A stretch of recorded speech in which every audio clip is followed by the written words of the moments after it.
So the long-awaited 1DX Mark III has finally arrived, and oh my, is it something else. So when Camera Electronic called me up saying that I had access to a 1DX Mark III for a few days, I 100% jumped at the opportunity and made it work with my schedule. Unfortunately, I only had it for a couple of days, but in that time, I was able to get a good feel for the camera.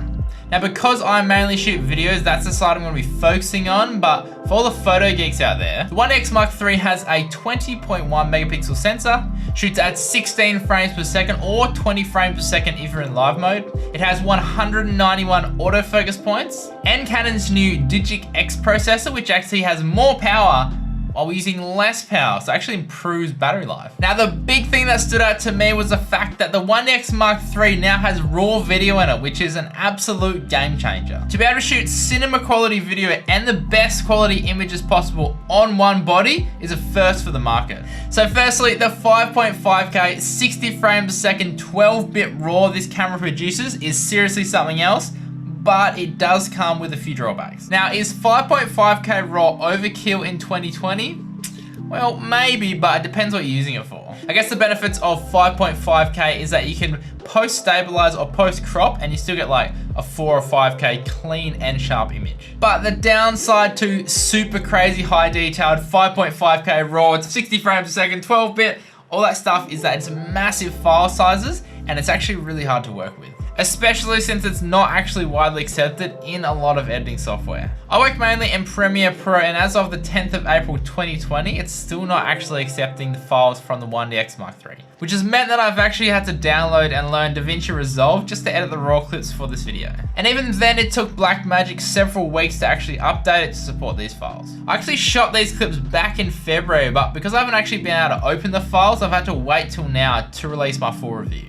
This is definitely something you need to keep in mind, especially if you're wanting to use the raw capabilities of the 1DX Mark III. On the other hand though, if you don't want to shoot in 5.5K RAW, Canon has actually given us access to 422 10-bit C-Log in camera in both 4K and Full HD.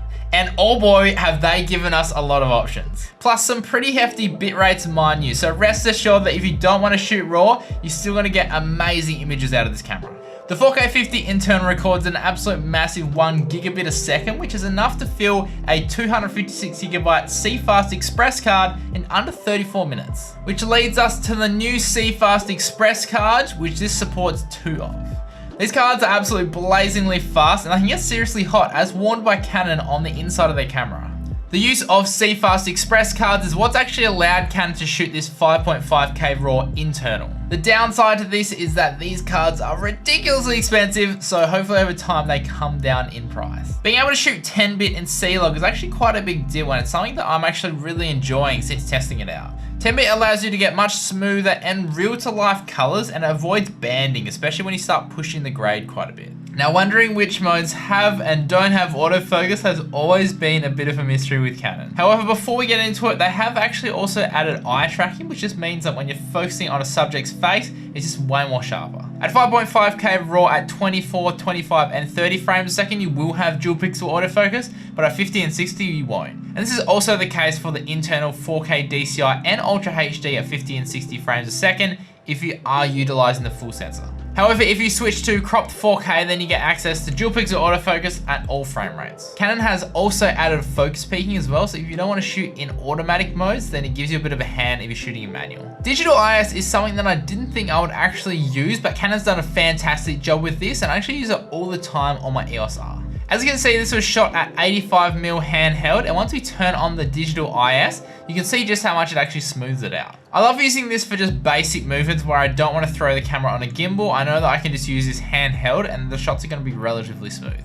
The new Smart Controller optical draw, it's a smart joystick thing. This did take me a fair bit of time to get used to, but I can see how handy it would be if you want to choose different autofocus points. Now for me, not having an articulating screen is something that I always bring up on every single review because it's just something that I'm so used to and I wish every single camera had. Once you have an articulating screen, honestly, you cannot go back. It is impossible. And finally, since they've upgraded to the new Digic X processor, it's actually improved battery life as well.